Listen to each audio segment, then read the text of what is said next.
Di ruang sidang, satu keputusan bisa mengubah hidup seseorang atau bahkan menentukan arah keadilan itu sendiri. Kita sering percaya bahwa hakim lahir murni dari hukum dan nurani. Namun kenyataannya tidak selalu sesederhana itu. Di balik meja hijau, ada tekanan kekuasaan, politik, maupun pengaruh dari mereka yang tak tersentuh.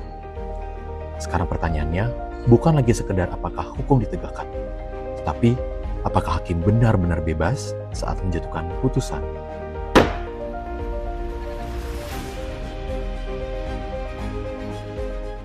Dalam negara hukum, kekuasaan tidak boleh berjalan sendirian.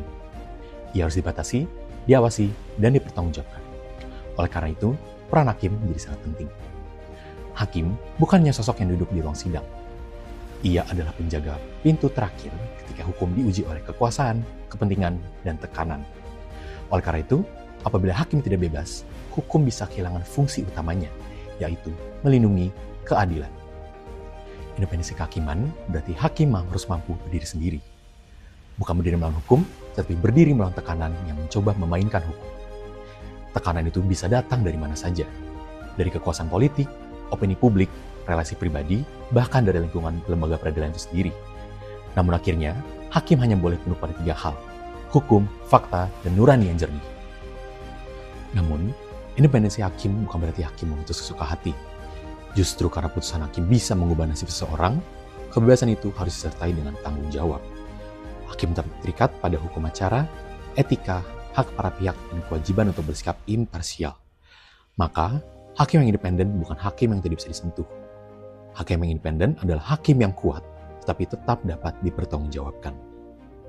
Di balik putusan-putusan Mahkamah Konstitusi yang menentukan arah demokrasi Indonesia, terdapat sosok perempuan yang dikenal teguh menjaga independensi kehakiman, yaitu Prof. Maria Farida Indrati Suprapto.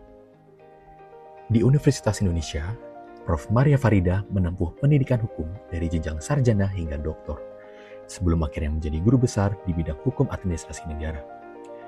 Ketekunan dan pemahamannya terhadap konstitusi bawanya masuk ke lingkar penting pembentukan ketatanegaraan Indonesia.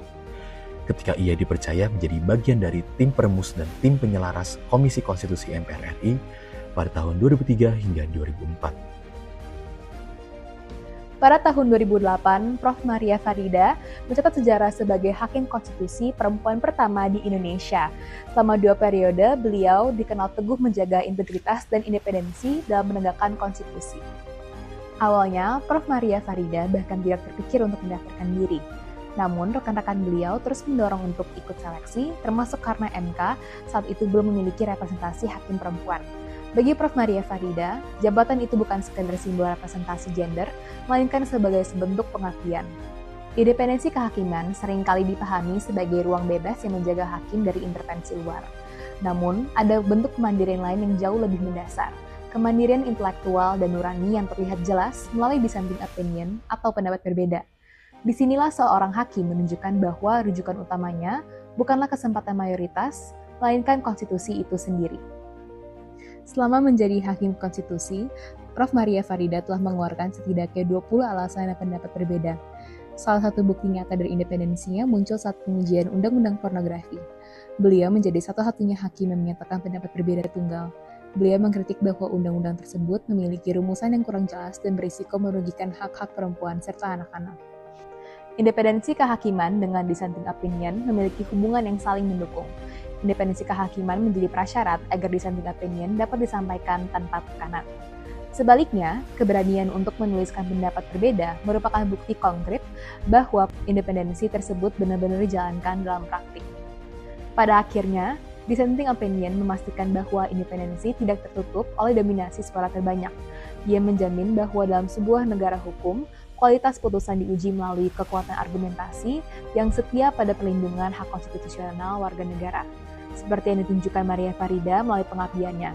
Menjadi independen berarti berani mempertahankan keyakinan hukum demi menjaga integritas peradilan. Independensi tidak akan berarti banyak tanpa integritas. Seorang hakim bisa saja bebas secara jabatan, tetapi tetap gagal jika nuraninya bisa dibeli. Dalam dunia peradilan, tekanan tidak selalu datang dalam bentuk perintah. Kadang ia datang dalam bentuk kedekatan, tawaran, kompromi, atau diam-diam sebagai kepentingan yang mencoba masuk ke ruang peradilan. Dalam sejarah Mahkamah Konstitusi, isu suap pernah menjadi luka besar bagi kepercayaan publik. Namun, kita dapat melihat bahwa integritas pribadi seorang hakim menjadi sangat menentukan. Prof. Maria Farida pernah berada dalam lingkungan lembaga yang diuji oleh kasus suap. Tetapi ia tetap menjaga jarak, menjalani pemeriksaan secara kooperatif, dan tidak terbukti menerima suap.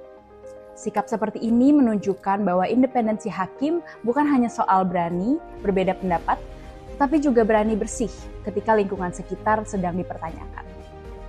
Pada akhirnya, integritas adalah penjaga terakhir dari independensi. Aturan bisa menjamin jabatan hakim, lembaga bisa menjamin kewenangan hakim, namun hanya karakter pribadi yang bisa menjaga agar putusan tetap lahir dari hukum, bukan dari kepentingan. Di titik ini, Prof. Maria Farida menunjukkan bahwa menjadi hakim bukan hanya soal memegang kekuasaan, tetapi menjaga kepercayaan. Melalui perjalanan Prof. Maria Farida, kita dapat melihat bahwa independensi kehakiman bukan hanya soal lembaga yang bebas dari intervensi. Pertanyaannya, apakah seorang hakim benar-benar mampu tetap teguh ketika berhadapan dengan tekanan kekuasaan, kepentingan politik, atau opini publik? Lalu, bagaimana dengan generasi sarjana hukum mendatang? Ketika nanti berada di ruang sidang, kantor hukum, institusi negara, atau ruang-ruang pengambilan keputusan, apakah hukum akan tetap dijadikan alat untuk mencari keadilan, atau justru dipakai untuk memenuhi kepentingan pribadi maupun politik? Tidak semua sarjana hukum akan menjadi hakim. Namun, nilai independensi tetap relevan bagi siapapun yang bergerak di bidang hukum. Seorang advokat harus independen dalam membela klien tanpa mengorbankan etika. Seorang akademisi harus independen dalam menyampaikan kritik. Pada akhirnya, independensi kehakiman bukan hanya tanggung jawab hakim konstitusi atau lembaga peradilan semata. Independensi adalah tanggung jawab seluruh insan hukum. Dan mungkin pertanyaan terbesarnya bukan hanya apakah sistem hukum kita sudah independen, tetapi apakah para sarjana hukum sudah siap menjadi pribadi yang independen ketika suatu hari nanti diberikan kekuasaan. Independensi kehakiman bukan sekedar prinsip hukum. Ini adalah garis akhir yang menjaga keadilan tetap hidup. Ketika hakim tidak lagi bebas, hilang sudah makna akan putusan. Ketika putusan kehilangan makna, hukum berhenti menjadi pelindung dan berubah menjadi alat. Pada titik itu, yang runtuh bukan hanya satu perkara, tetapi kepercayaan masyarakat terhadap sebuah sistem hukum. Karena tanpa independensi, keadilan bukan hilang secara perlahan, tapi runtuh tanpa kita sadari.